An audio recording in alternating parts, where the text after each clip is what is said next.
episode of Virtual Coffee. My name is Alexa Collier, and on this podcast, I have virtual coffee with accomplished and innovative early career professionals and small business owners. With me today is Shelby, and he is the founder of Dead Lemon Games. Dead Lemon Games was founded by a couple of friends in August of this year, so August 2020, and they aim to create unique gaming experiences for their customers. They're currently working on their first game, Z's Revenge, which they're hoping to launch in the spring of 2021. I'll definitely keep Virtual Coffee's audience updated on the release of that game.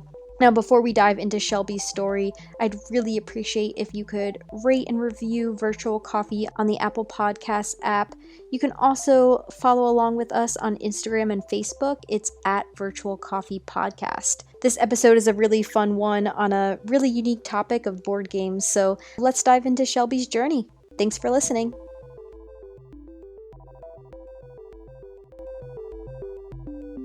Welcome, Shelby. Thank you so much for chatting with me today. Oh, yeah.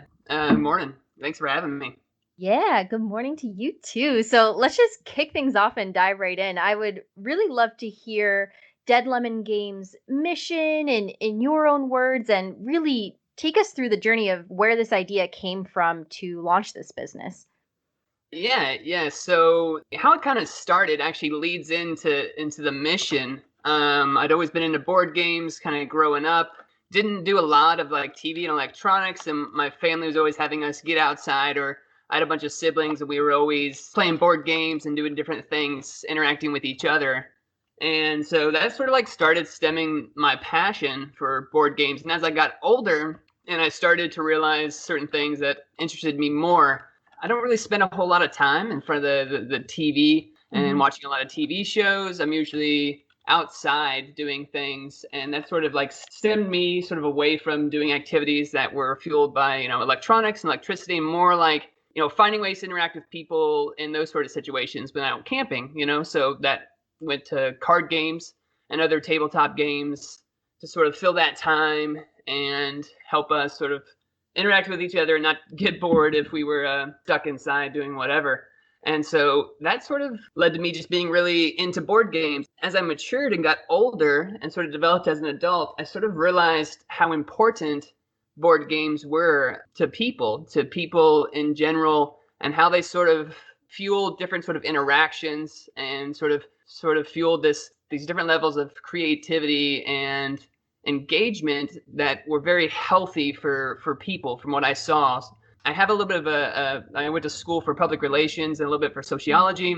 I think communication between people and individuals and how that sort of affects the way that we look at each other and society is really important. And of course, with the evolution of communication these days, there's a lot of phone time, a lot of screen time, and people have been pulling away from very face-to-face sort of interactions. And I think I kind of not really the biggest fan of that. I think that face-to-face interactions and that sort of communication is extremely important for the development of people. And so when it comes to board games, that's like up front and center. I believe that board games have these very sort of educational standards, these very sort of interactive, positive qualities for the development of people. I believe they help develop social skills. They help develop cooperative skills, cognitive thinking, sort of strategic thinking, and sort of get your mind going in all these different ways that sort of people aren't having enough of in the modern day world. More people are spending more time on the phones and in front of computers and less time engaging in those constructive sort of problem solving situations, which games sort of lend themselves to aid in that process. Not only that, but you can have a good time doing it. So it's sort of like almost like an educational tool for adults in a lot of way. And that's where the mission sort of stemmed from for Dead Lemon Games. Is we feel so passionate about these games and how they do that for people, how it's such an important tool for individuals and society, that we want to make these games that fuel and sort of press that idea and that standard into people, right? We want to have these fun, engaging interactions which people enjoy, but at the same time, it's helping them use their brains. It's helping them sort of step outside of those screens and those boxes and do things that, they don't normally do. And so that's sort of where the mission stems from. We want to make these games that sort of fuel this passion, fuel this idea of creating these interesting and unique interactions that are also educational for adults on these cognitive levels. Not upfront as in like 2 plus 2, not like a child sort of educational game, but this cognitive sort of education that helps people grow in their communication techniques, their sort of thinking techniques, and how they interact with people, and do that constructively. That is excellent. And your answer is exactly why I always love to kick off with that question, because I don't think I've ever had a response on the podcast where the answer to, the mission is just, oh, I just wanted to start this company, right? Like, I love the deeper meaning you put behind board games and what they can do with people's interaction, helping them build communication skills, engagement, social skills, strategic thinking, etc. It all makes sense. And I just love that deeper meaning, and you're able to do that through Dead Lemon Games and through a board game, through something that's so fun to play and engage with. And I know you mentioned specifically for adults, but also for all ages, right? There's of course board games for absolutely anyone, and anyone can engage with it. Thank you for sharing that. Absolutely. Yeah. And you're right, man. Not just for adults, all age groups, and different levels. And I think it's interesting, sort of like the rap that board games have as adults in modern society. I think that there's a lot of people out there that don't think of board games being for adults, but there's actually a huge market, and actually, a wide range of different applications and different games, tabletop analog games, that work very well for adults. And people, I think there's sort of a stigma in a way for adults to be like, oh, well, games are for kids, silly games, but Right. actually, there's a lot of games out there that don't work well for kids because they're more involved and more strategic thinking, denser sort of storylines and engagement sort of mechanics. And so, yeah, games being for adults, and pushing that properties of learning and engagement. Completely agree, right? Like when you start playing a brand new board game, that process of trying to understand the rules and how everything works. And if you're with a group of people, like it takes a lot of skills to be able to pick up a new board game and be able to play it successfully and still have fun with it too, right? It just, yeah, there's a lot of components into playing a complex board game. You're exactly right. So I know you're working on your first title, which I believe is called Z's Revenge. So would love to hear, anything you can tell us about that, and also just your process of how you even begin to start to create a board game, because I have no idea where that creative process starts. So would love to hear your thoughts on that as well. Yeah, sure. Yeah, that second half of that question, I could literally, I mean, we don't have enough time in the day.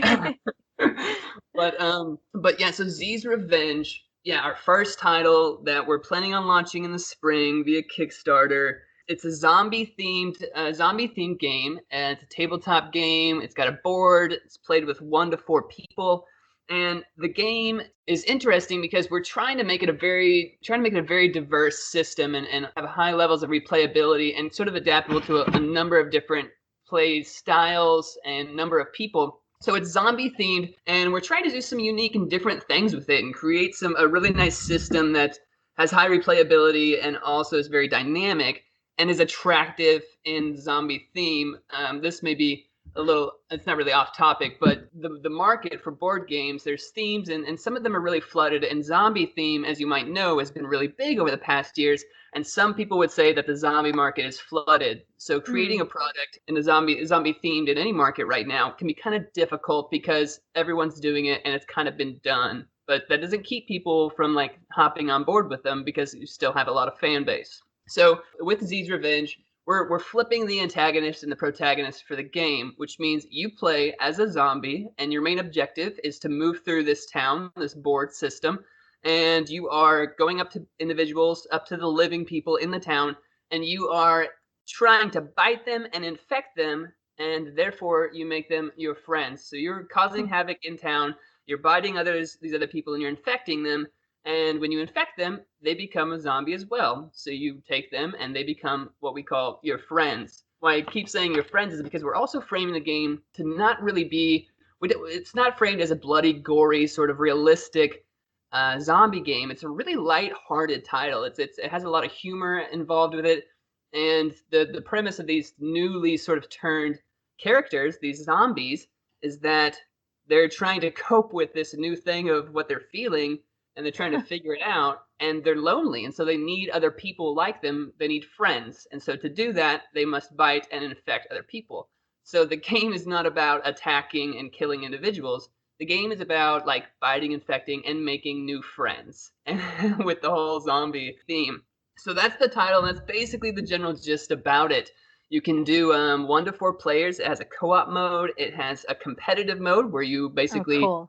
you try to infect a certain amount of friends, and if you get the most friends, then you win. And it also has a cooperative mode where you and your other Z characters, other people that are playing, are trying to collectively cause havoc and collectively work together to infect so many people out of the town and basically turn the town, the majority of town, into zombies as well. That's about the game itself. Now, making a game, how do you start that process? I mean, like there's no right answer here, and it's hard to really start to answer this question. But I can tell you, I can kind of lean it into my process and what I've done in the past. I've dabbled a little bit in design and kind of like with games in the past, and was always really big into games, and would always kind of create my own systems if I was bored and playing with people. Like, well, let's do something different with this deck of cards. Let's just make up something. Okay, well, so you basically, if you play enough games, you start to pick up on different mechanisms and things, different combinations of sequences that cause an effect, and you can create sort of like an outcome or an objective with it. And so I have dabbled in the past and kind of designed some little games here and there and little systems, and played with it this way and played with it that way, and figured out different things that worked. And when it came to Z's, like a lot of other games out there, you kind of just find all these different elements and combine them in ways that you hope will work. I think that's the most complex thing about the board game design, is that you're creating these different mechanisms and systems that have to work in conjunction. You may create one and you're like, oh, this will be really cool if when you roll this die, this happens. But then you do other parts of the system and you're like, oh, wait a second. How does that mesh into rolling the die and that happens? How is that going to affect this system? So creating all those little tiny characteristics and systems and have them work fluidly is probably the hardest part about it. Like getting the story, having a theme, having cool ideas is easy, but putting all that stuff down logistically and having it function together is probably the hardest part about it. And so with Z's, essentially you have a set number of actions that you take, and it's sort of like very similar to it's called a dungeon crawler, but you have a character and you want to accomplish things through these actions. So you set a base of actions. You say, well, what do we want to make these characters do? This, this, and this. And then how is that going to play into the other systems? Trying to describe how to go about designing a board game. There's just so many different board games out there and so many different ways to sort of like start and dive into it. So it's not really I'm no expert on it for sure. And I don't know if there's a right way to necessarily answer the question. But I think when you start with an idea, like an idea and an objective. Basically, it's like, okay, well, what's the theme? What do I like? Well, I think it'd be cool if some sort of fantasy thing where I was a wizard and I wanted to, cast spells and make things happen. We start with that, and then you say, well, how can I make this happen? What's the main goal? Get your theme. You get like your theme and your characters, and then you say, well, what's the objective? Like, what do you want to accomplish it? And then you got to build and make everything, all the meat of it, to accomplish that goal. And that could change. I'm constantly learning and constantly changing things all the time within my games and my systems. Yeah, a couple of thoughts here. First, Z's Revenge sounds awesome. I love the different modes, like the competitive versus co-op, because I really love the games where you can play multiple times, right? And it's something different. So I love that. Love the different modes. That sounds really fun. And yeah, we'll for sure keep the virtual coffee audience updated on that Kickstarter. Really looking forward to that being launched. So making a game, it almost reminds me of if you ask someone like, how do you start writing music or like writing a song, right? And how do you not write a song that already exists or that sounds exactly like, another song? But almost the board game creation seems even more complex than that. Because like you said, you have all those different components running together. It's almost like you need to plan the whole thing out, right? Like a blueprint of it. But that makes sense where you at least start with the theme. I love how you said start with the objective, because that's really like start with why you're creating this game. Like what's the purpose of it? And I think that can be related to any product you make, right? As if you have that strong foundation of an objective of the why, then the rest can kind of be built and evolved and changed around that. So yeah, I loved how you described that. And it totally makes sense that it's different for everyone, I'm sure. And I'm sure it's like a step by step, right? Like, oh, I have this idea for this component, for this part. Let's see if it'll work. Just seems a very creative process. That's fascinating. Yeah, I have 3 different notebooks just filled with Yeah. scribbles when I started this, and as you start to develop it, you start to erase and scratch out Hmm. scribbles, and then make notes on existing scribbles, and it's a long and involved process, but it's also a very fun and engaging process because you have to test out each element. Yeah, that's true too. Yeah, to see if it actually makes sense, if it works with the game. Yeah. Awesome. So what has this journey been like to launching Dead Lemon Games? Like have you been really focused on just building and creating Z's Revenge, or are there other components of the business that you've been working on as well? Would just love to hear some of those steps you took, the steps you're taking, if you faced any challenges as a small business owner, etc. Yeah, absolutely. And I mean, this has been a recurring theme on your episodes lately, but of course, you've interviewed people lately that have sort of started up small businesses in the height of a weird time, which is the Hmm. pandemic. And that, of course, has its own challenges. But Dead Living Games was spawned because of the pandemic. Like a lot of like other little entities and things that are popping up as a result of this. I usually do a lot of commercial driving work and work in narrative transit for cruise companies and do tours up in Alaska in the summertime. And when the pandemic happened, I was actually on my way up to Alaska in March, and everything sort of hit the fan, Wow. and everything was shut down, and I had to turn around and come home. And over the next week, of course, I was told, my job was gone and didn't exist anymore. Of course, all the tourism operations, all the cruise lines, of course, they stopped running, and all that was shut down, and I was laid off indefinitely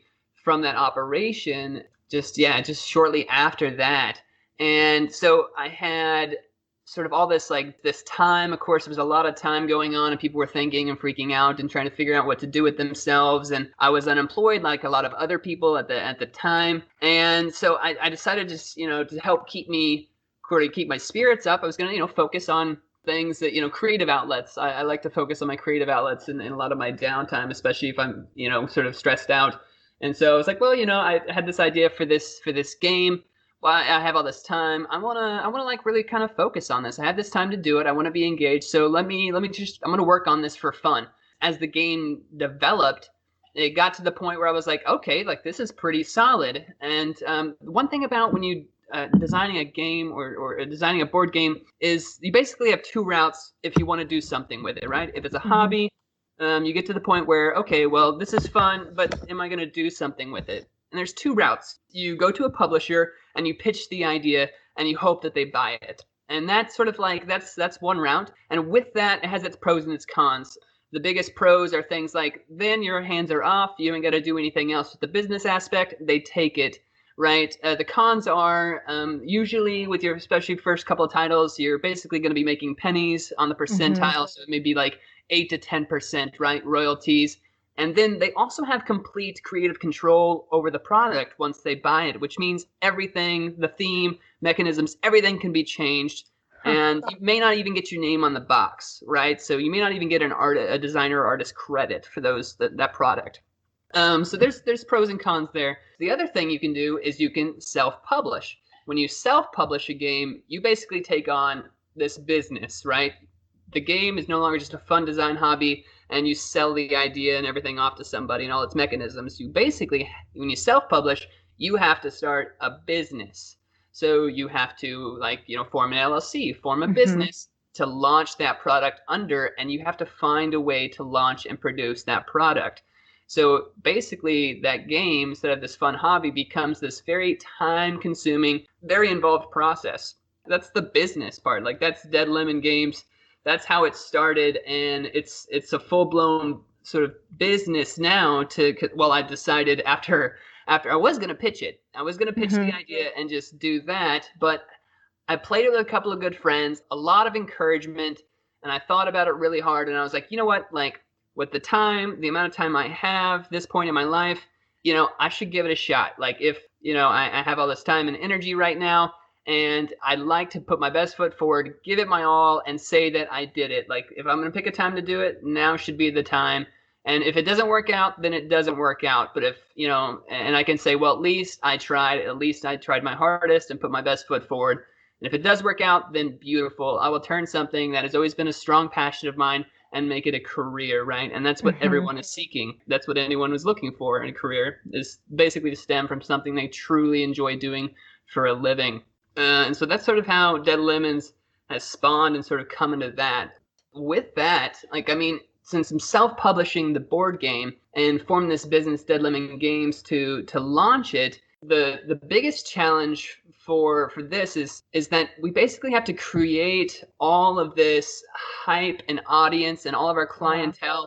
We have to seek out and find them and build this all organically through the internet. We don't have a physical service or physical products right now to deliver to individuals. And so I think that's something that definitely takes forming this sort of business as a challenge, because you take nothing and you got to get online and you got to get involved in all these different little rabbit holes and all these audiences and all these different forums, and start to get people to look and see and hear your name and your brand. You start doing sort of brand recognition and management and try to build this audience and build hype and what they would call tribes of individuals that are sort of stoked and interested in what you're doing. And this all has to be done without giving anybody anything, with this route that has to be done with this sort of product. Like I said, we don't have a physical service or a physical product right now. We have to create this fan base for something that is just an idea, through images, through like hype and stuff like that, until we get to the point where we can deliver the product, and which is where Kickstarter is coming in, which is why crowdfunding and this sort of like way to build the business, we have to do it in a certain manner. We have to build this crowd and get all these people stoked and interested in the product, and that's gonna launch the business, essentially. Like doing the crowdfunding, getting everyone involved and getting into it, and offering them with the crowdfunding platform, hey, like if you support us, if you back us, this is what you get. You get this reward-based system, you get the game, you get this part of the game, and you're supporting the birth of this entity, the birth of the game, the birth of the business. So that's why I'm trying not to rush a lot of when you do something like this through crowdfunding, is you really want to spend a decent amount of time building up that audience, building up that fan base. And that's why in this certain type of business, those are sort of like the challenges that we face day to day. Yeah, a lot of great points there that you mentioned. First one being that if there's anything positive to come out of this pandemic, right, it's that we are seeing a bunch of these small businesses, including Dead Lemon Games, pop up, including my podcast. I started this at the beginning of the pandemic because I found I had, again, similar to you, so much time on my hands, and I had always kind of wanted to start a podcast, and why not, right? So can totally relate to you on that. And also, I had no idea you could go to a publisher for a board game. I don't know why. I just didn't think I don't know. I just never thought that was a step. That is fascinating. That's exactly like writing a book, right? You can go to a publisher or self-publish. Absolutely. Wow. And that's the way it's been done actually for a long time. In fact, like independent designers, small designers and artists actually didn't have a big platform, 10, 15 years ago. And that was the only way to do it, was to pitch it to a publisher. But because of the internet and because of crowdfunding, now you have these individuals that have passions, that have big dreams, and they can use crowdfunding to fuel and launch their dreams into something more. And in the past, that was not a thing. Mm-hmm. Right. Yeah. And along those lines of, you're mentioning how you have to get this customer base and get this support without having that product yet. I am curious to know if you ever find yourself kind of getting lost in that branding, the social media, the trying to build the customer base, and having to be like, oh, yeah, but my main goal here is to build this board game. I need to get back to that. Like, is that hard to balance? And I'm asking this because I know sometimes I find myself like really consumed with Virtual Coffee's Instagram. And sometimes I have to remind myself, well, this is about the people I'm interviewing. This is about the podcast, the episodes, their stories. Yes, I want to gain followers and gain that customer base, but it's really about the people I'm talking to. It's not about how many followers I have on Instagram. So that's kind of where this question is coming from. And I was just curious if you've ever felt that way or have advice for that. Absolutely. And to be 100% honest with you, Alexa, like taking on this business and having to do it in this manner, I've been completely overwhelmed with the Mhm. amount of work that I have been doing. And some other things that's interesting about my process as compared to others who are also doing something like I'm doing is that I am managing the business, but I'm the designer of the game. I'm also Right. the artist and illustrator for the game. I am the CEO of the company, and Hmm. I manage all the social accounts. I mean, it's a lot of work. Like you had mentioned, I often get distracted and get caught up into those social media accounts and get really involved and try to build those tribes and that crowd. And I'm like, whoa, I've been doing all this stuff here, but I have all these other things I need to do with the game. And but I do believe that's an important part of it. I think they go hand in hand, because if you're not out there engaging with those people, and I think that's the important takeaway from this is that you get kind of caught up into, putting out this content, and you're interested in how many followers you want to get, but you need to not lose sight of how important those people are. Hmm. That's an important part Yeah. of crowdfunding and building these tribes, is that like Dead Lemon Games, us with Z's Revenge, like those people, our tribe, are people that are passionate and are interested in what we're doing. They're the most important part, because like without them, this goes nowhere. I mean, unlike a lot of some other companies, that have a lot of investment capital up front, we don't have any of that. And so we are solely relying on this community, these people to have our back and to help us launch this. And that's why they're the most important part. I need to listen to their opinions. I need to see their comments. I need to take their comments and be like constructively and be like, well, maybe that is a good idea. Maybe I should scrap this and try that out, because they're the ones that are going to make it happen. Without them, nothing happens with the product or the company at all. So That being engaged in those social circles is extremely important, and it's very time consuming. But that being said, those people are the most important part. that's a really good point because it's making me realize, whether you have 2 followers, 100 followers, 1,000, 10,000, those are real people. So while yes, it is important to, maybe have those milestones of I want to grow the customer base, I want to grow that community, still remembering that there are people who currently are in that community, right? Unless you have zero, which I know you don't. Those are real people and they're supporting you right now. So don't lose sight of that. I think that's a great reminder for any small business owner. That's great advice. Yeah, those numbers are awesome, but if you're not engaging with those numbers and making them Right. people, realizing how important they are to your process, then you might as well not have the numbers. Yeah, that's excellent advice. I personally really appreciate that advice. Any other, advice top of mind for those wanting to start a small business? Maybe they have this idea and are scared to start, don't know where to start. Anything else come to mind? You've already given great advice. Yeah, I would say research. I mean, we have this tool in front of us and readily accessible, the internet, to basically learn and sort of educate ourselves on almost anything we want to find out.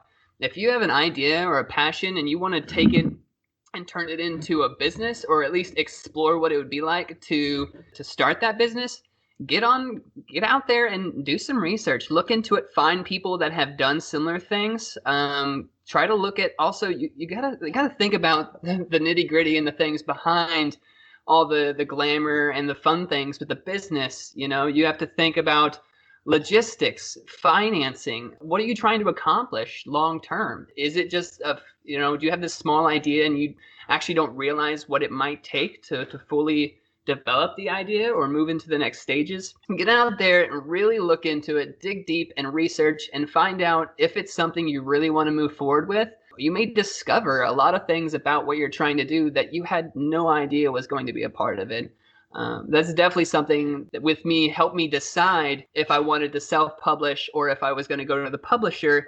I took about 2 weeks and really tried to learn as much as possible and was like, can I do it? Do I have the time? Is this what I want to do? Am I going to lock off 40 hours a week for this amount of time if this is something I want to push forward, And so I definitely would suggest if you're into something, you want to look into it, you want to try to start up a new business, see exactly what it takes. Don't just try to jump in willy-nilly. Do some research and really learn as much as you can about it. I mean, that'll just help you be successful if you are educated on as much as possible with the subject matter. I really like that advice. That's unique. I don't think we've heard that on this podcast yet. And it makes me reflect on why I chose to pursue a podcast, besides my natural passion for it and love for podcasting. But it was something that I knew I could do after my full-time job and on the weekends. And my goal isn't to make money off the podcast. So that was helpful for me, right? Because if I needed to take 2 weeks off because life is just hectic, that was okay with me. I really like that advice, like deciding, is this right for me? Do I have the time? Like you're saying, what are pieces I might not be thinking about or components of launching and running a business that might be behind the scenes that you don't see right on social media and other people's small businesses, but exists and you need to make the time for. That's really important. And with all that research, you have to decide if you're comfortable with failure. I mean, that's very possible when you're starting and taking a dive and taking a leap. Are you completely comfortable with complete failure of whatever you're trying to do? Yeah. Is it enough for you to say, well, at least I tried? Even if failure happens, will you still be satisfied with your effort? Absolutely. Excellent. Wonderful. Now, where are you hoping to take Dead Lemon Games? So it seems right now, clearly you're focused on Z's Revenge and getting that first title launched. And also you personally, are you hoping to stay with Dead Lemon Games as your full-time job, your full-time career and passion? Just tell me a little bit about where you think your future is headed, or where you'd want it to head. Yeah, so with me personally and my involvement with Dead Lemon Games, right now what I'm doing is giving my all and pouring as much as I can into this, and it's sort of like it's almost like a trial period if you want to think about it. Like, I have this time, I'm going to dedicate it and give it my all and see, kind of like feel and test the waters and see how it develops over time. If I can sort of make it more successful, what sort of sustainability do I have with continuing to do things with Dead Lemon in the long term? So right now with Dead Lemon I'm giving it all and I want to create this product I'm super passionate about. I'm super passionate about the community. But, realistically, you got to think about, is this sustainable for me? Not just, for my passion and it's something to enjoy doing, but it's got to be sustainable financially. And if you know anything about sort of startup game companies, board game companies, or designers, independent designers out there, this is all a hobby for them. They all have to keep their part-time and full-time jobs because it's, as a hobby, there's not actually a whole lot of money really involved. There's not a lot of income sort of just being flooded through this. It's more of a passion and more of a hobby that you want to create this product and deliver it to people. So right now with Z's Revenge, I'm just focusing on the game and giving the game and sort of the culture surrounding the game as much as I possibly can, and just really diving into it and feeling it out for a while. And for a while, but what I mean by that is with the chronological timeline of events with Z's and its launch, that's, a year minimum right now that I'm pouring in as much as possible to sort of feel out and see what happens. If good things happen with Z's Revenge and Dead Lemon Games, then this moves into the first part of your question. The progression of Dead Lemon Games, I'd love to absolutely expand more with Z's Revenge as it's our flagship product, but the systems and the product itself has a lot of room for expansion, which is very popular with board games. Not only expansion, but sort of like taking the Z's Revenge and creating sort of a more involved title. We'd love to take the game. It has room to make it more of a campaign-based sort of cooperative game, whereas in individuals team up and play through a series of campaigns in the game to sort of like, that's how they progress. Instead of in a competitive mode or simple cooperative mode, they move through progressively, which is very popular in board games right now. You might hear it be called a legacy mode or a campaign or skirmish mode. So we'd love to develop Z's Revenge more and sort of expand on its base and everything, and expand on the tools that make it sort of unique and dynamic in the future.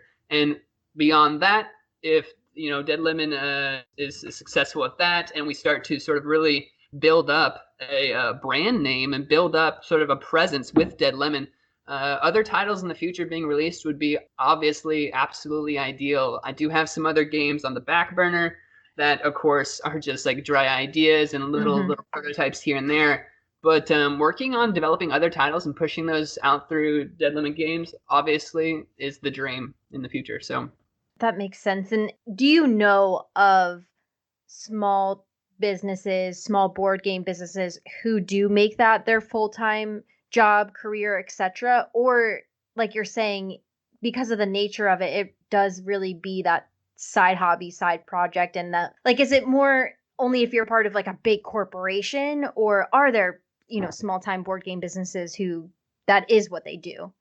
Yeah, no, it's definitely more towards the market's definitely lean towards the big entities, the big corporate entities that have been doing it for a long time. The independent and indie sort of game designers and analog board game designers, most of those individuals that are part of those organizations and those companies, they have to have other jobs.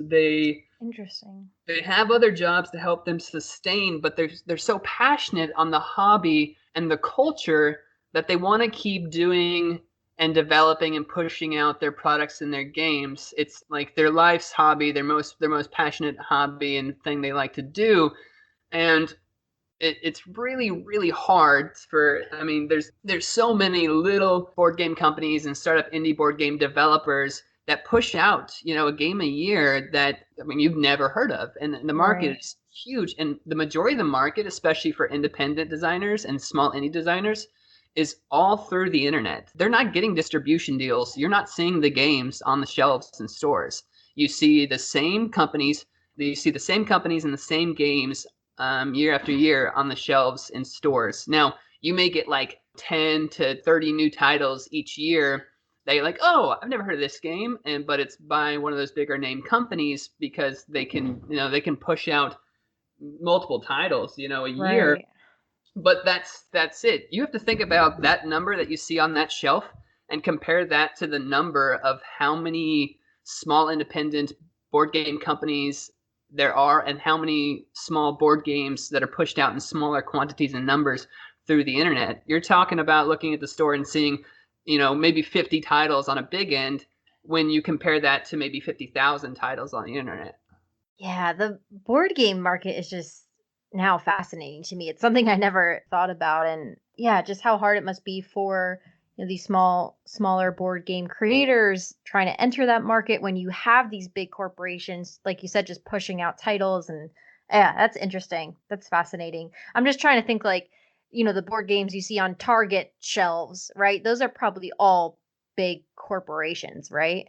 The majority of them are. And I'm not going to say that they all are, because every now and then you will have a smaller company that just creates this title that just really takes off, that really gets momentum, that really builds up very well. And when that's the case, they can get distribution deals and you'll start seeing them on the shelves in stores. Now, that's also, you got to think about the frequency of those small designers and small companies that happens to, right? It's a very, very, very small pool. It's kind of like, that's the dream, right? You build this product, it really takes off, and people want to distribute it. People want distributing deals, or people want it on their shelves rather than just your local gaming store. But there's so many people trying to do that it's, the right combination of events and exposure need to happen for that to even be possibly feasible. It makes me think of I feel like, honestly, TikTok could really help the the launching of a board game, because I know it might sound like silly, but I see on there all the time these small businesses who their one video goes viral and they get like this influx of customers, this influx of interest. And it's an interesting platform. And I don't know, I'm thinking I should probably bring the podcast onto there too in some way. But it's interesting is, yeah, how do you get that attraction, that notice in a large quantity?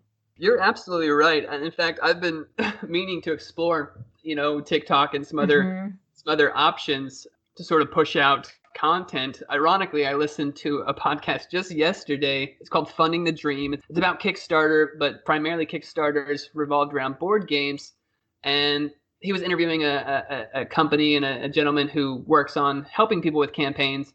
And he said one of the things that they really focused on is they use TikTok and they try to create video content in the hopes that it will go viral. And that's one of the main tools they use to launch and help support campaigns is this video content through these different mediums in hopes of it taking off, just going viral and like mass exposure through.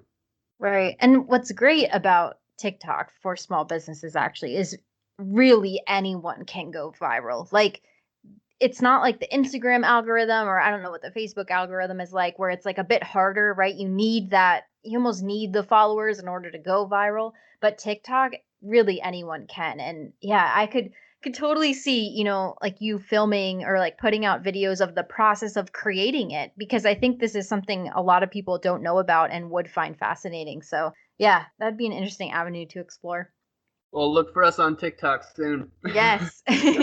Awesome. So, since, you are making a board game as your full-time, job, passion, etc., focus right now, do you find playing board games for fun is now less fun, or is it easy for you to have it be your pastime, your hobby, and also your job, right? Like, have you had any challenges there? You know what? I absolutely haven't, and I'm very Nice. probably lucky and fortunate that I haven't been burnt out on it because I'm passionate about board games and I'm passionate about my game Z's Revenge, and we got to do a lot of play testing with Z's Revenge. I mean, constantly trying to play test as much as possible, and so I mean, I'll get super caught up in that, and I'll be like, you know what? I need to play another game. I need to play something Hmm. different. And I also think of it, I'm always learning from other games too. Just like, we talked about earlier about, writing music or making something it's hard to make an original idea. It's hard to make original content. Hmm. You gain inspiration from all these things and you say, how can I take little tidbits of influence and combine them to make something new? And so I see playtesting Z's, obviously that's work, but I want to play all these other games that I thoroughly enjoy, and also it's almost like research, right? It's R&D, like when I'm having fun. Right. So it's extremely important for me to play other games, to learn as much as possible, pick up things that work well.